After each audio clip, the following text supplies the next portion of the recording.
Angeline's POV. Ha? You are new my papa? Uncle din po kita? Alertong tanong ni Addie sa ama nito. Nakagat ko ang labi matapos bumuhos ang kalituhan kay Andre. What do you mean uncle, kiddo? Papa Aldrin is my uncle and since you said you are my new papa, it means you are my new uncle? Nagtagal ang titig ni Andre sa bata at pilit iniintindi. Haba ako'y sanalakay na ng kaba. Dumoble ang kaba ko mapunta sa akin ang titig nito at pinaningkit ako ng tingin. Uncle ha? Bulong nito. Yes, I love Uncle Aldrin, that's why I call him Papa. Pagbibida ni Addie. Napaatras ako na makitang pag-angat ng gilid ng labi ni Andre. I am not your uncle, buddy. Walang ligoy na bigkas nito. What? Litong tanong ng bata. Naalarma ako tuluyan ng lumapit. Pilit ko ring inagaw si Addie na hindi ko naman makuha. Do not listen to him, anak. Nagsisinungaling siya, baby. Dahil hindi ko siya makuha, tinakpan ko na lang ang tenga niya. Di ko inalis kahit pa nagtataka niya akong tinignan. Will you shut up, Andre? Masyado pang bata si Addie para intindihin yan. Mahina ngunit may gigil na bigkas ko. Ngunit tila mas galit ito. This is the perfect time, sweetie. Let me introduce myself to my son. Hindi mo siya anak, pilit ko. He laughed lowly as if I am joking. Nailing pa siya na muli akong tingnan. Then who is the father? Stop with the lies, Angeline. The more you lie, the less chance I'll have to be with him. Pagbabanta nito dahilan para manghina ako at mabitawan si Addie. You can't do that. Nangihinang bigkas ko. Yes, I can. I can send you now to jail and let you suffer there, so behave, sweetie. Naparunok ako tatakot para sa sarili at kay Addie. Sumikip ang puso ko lalo't matapos malingonan ang nagtatakang mga mata ni Addie. What are you about to say po? Tanong nito kay Andre. Huminga na malalim si Andre at nagawa pang patakan na hagkan sa noo si Addie. As I was saying, I am not your uncle, buddy. Huh? Then what? Sumeryoso si Addie at tila naging interesadong muli. Because I am your real father, baby. Halos pumiyok ang boses ni Andre na hindi ko inaasahan. Is he saying the truth, Mama? Napunta sa akin ang tingin ni Addie nang may pagsusama mo. Alam ko na kahit dito naghahanap ng ama, masaya itong makilala si Andre. Labagman sa loob ko, tumango ako ngunit hindi ko inaasahan ang matalim nitong titig kay Andre. I don't like you. You hurt my mama. Ani Addie na parehong nakapagpaawang sa mga labi namin. I saw how Andre knotted his brows but Stan still managed to carry Addie in his arms. You must be tired from the ride, buddy. We'll rest for a while then we will leave and go back to Manila. Nagkatinginan kami ni Addie at tingin ko ayaw rin itong umalis ngunit wala na kaming magawa. Pagkaraan lang ng 2 oras nakasakay na kami sa chopper ni Andre. Inabutan niya ako ng headphone habang ito mismo naglagay noon kay Addie. Hindi ako umiyak sa biyahe. Maging si Addie kinausap si Andre kahit miminsang kinukuha nitong atensyon ko. Nakatulog pa ang bata hanggang sa makarating kami sa Maynila. Ako na magbubuhat. Pigal ni Andre sa kamay ko. Tahimik na lang akong bumaba at hinayaan siyang dalan si Addie. Is the limousine ready? Tanong nito kay Baron. Kahit mabilis sa mga hakbang nila, pinilit kong makasabay. Baka kasi bigla na lang nila akong iwan at basta na lang tangay ng anak ko. Kahit inaantok ako, hindi ko sila nilubayan ng tingin hanggang makarating sa parking lot.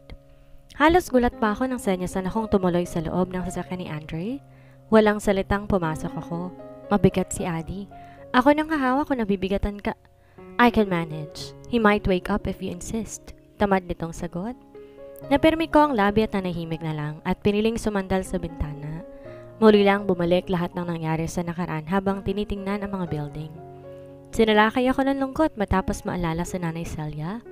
Kasalanan ko kung bakit siya pumanaw at nagsisisi ako na pinilit ko pang sarili ko sa karangyaan. Napakurap ako nang tumigil ang sasakyan. Agad kong nalingon si Andre na papalabas na.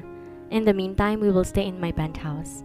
Lilipat tayo sa mansyon kapag nakilala na ni Lolo si Addie. Paliwanag nito kahit hindi ko naman tinatanong. Tumango lang ako sa plano nito. Di ko rin alam kung kasali ba ako sa lahat ng yon. Napapikit ako na mahilo sa loob ng elevator. Napahawak ako sa aking sentido at hindi sinasadya magsalubong ang mata naming dalawa ni Andre. Di ko alam kung dahil lang ba sa hilo ngunit nakita kong dumaan ng pag-aalala sa mga mata nito. Are you alright? Tumango ako kahit pahalos umikot na ang paligid ko. Kulang na lang din matumba ako nang makalabas. Kung hindi niyo ako mahawakan sa balikat, malamang humandusay ako sa sahig. Di ako makasagot. Tahimik na lang akong inalalayan hanggang makatuloy sa penthouse niya. Kahit bakit sagda nakalalay ang kamay nito para hindi kami mahulog. Pwede ka lang tumuloy sa kwarto. Adi have an own room. Niwan ako nito sa tapat ng pinto. Di na ako nagreklamo pa at basta na lang tumuloy. Humiga sa kama, tinayaan ng sariling lunurin ng antok. Di ko alam kung anong oras na yon, ngunit marahan ako nagising. Matapos maramdaman ang lundo ng kama at kumot na tumabing sa katawan ko. Maliit kong minulat ang mata para lang manlaki ang mga yon matapos makita si Andre sa tabi ko na nakasando at handa na sa pagtulog. Anong ginagawa mo dito? Di ko mapigilang sigaw. Kinunot ang noo at baliw walang pumigit. This is my room. Where else do you want me to sleep? Sa sinabi nito, agad ako napaupo at naikot ang tingin sa paligid. Nahagip ng tingin ko ang ilang gamit niya at coat na nakasabit pa sa upuan ng mesa. Umakma akong bababa at lilipat sana sa kwarto ni Adi, ngunit agad nitong pinigilan ang kamay ko. Where are you going? Wala na ibang kwarto. Sa malamig nitong boses. Nanlumo ako at pilit inaagaw ang kamay ko, ngunit ayaw niyang bitawan. Nagmulat pa siya at inipa kong tinignan kung kahit napatigil ako. Sa kwarto na lang ni Adi, ako matutulog. Mahinang paalam ko. He's asleep, let him be. Stay here, sweetie. Don't worry, I won't do anything to you unless you want to.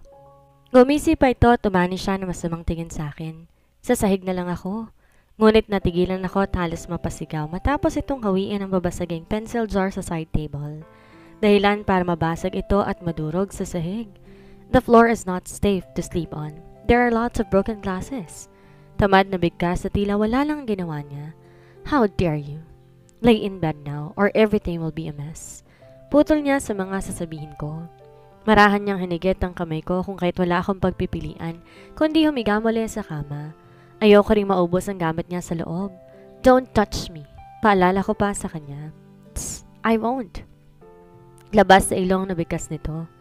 Binitawan na niya ang kamay ko. Agad akong tumalikod at tinaklob ang kumot sa katawan ko. Gusto kong umiyak sa oras na yun, ngunit takot akong marinig niya. Di ko maintindihan kung ba't ako napunta sa ganitong sitwasyon. Puno ako ng hinanakit, ngunit di ko namalayan ang mahulog sa pagtulog. Nagising na lang akong mag-isa sa kama. May sinag na ng araw at malinis na rin ang sahig. Ayoko pa sanang bumangon kung di ko naalalang wala na ako sa rest house. Pabalikwas akong tumayo. Inayos ng higaan bago nagtungo sa banyo at naghilamos. Nagmadali upang agad puntahan si Adi, ngunit wala na to sa kwarto niya. Mabilis bumaba para lang matigilan matapos makita. Nasa mesa na si Adi at si Andre, walang pang itaas habang nagluluto. Naparunok ako at pinokos ang tingin kay Adi. My mama is a good cook too. Bida ni Adi sa kanyang ama. Really? But I can teach you how to do this? Suyo rito ni Andre. Even so, I don't want to be here. I want to be with mama alone. I don't like you now. Walang prenong sambit ni Adi. Umawang ang labi ko at doon lang naintindihan ang gusto niyang sabihin. But I can provide a lot. Mahinang sagot ni Andre. Still, I will always choose mama because mama never left me and raised me with lots of love. Naantig ang puso ko ron ngunit napaatras matapos malingonan si Andre. Galit na nakatingin sa akin. It's your fault. My son hates me, Angeline. Ako sa nito sa akin. Sa kabilang banda, hindi ko alam na papayag to sa gusto ni Adi. Akala ko kanina magagalit si Andre at ikukulong lang kami sa penthouse ngunit hindi. Tahimik kaming kumain pagkatapos sinayaan nito si Adi na bumalik sa kwarto. Na maiwan kaming dalawa, doon na ako kinabahan. Find a house within an hour. Kung di mo kaya, Adi will stay here and you will leave. Napamaang ako at agad binitawan ang hinuhugasang plato. That's unfair. Gusto ng anak ko na makasama ako. Sabay kami nga alis dito sa ayaw at gusto mo. Sa oras na yun, gusto kong sumigaw ngunit ayaw kong marinig ako ni Adi. That's fair enough, Angeline. You took years from me. Those years are enough for you.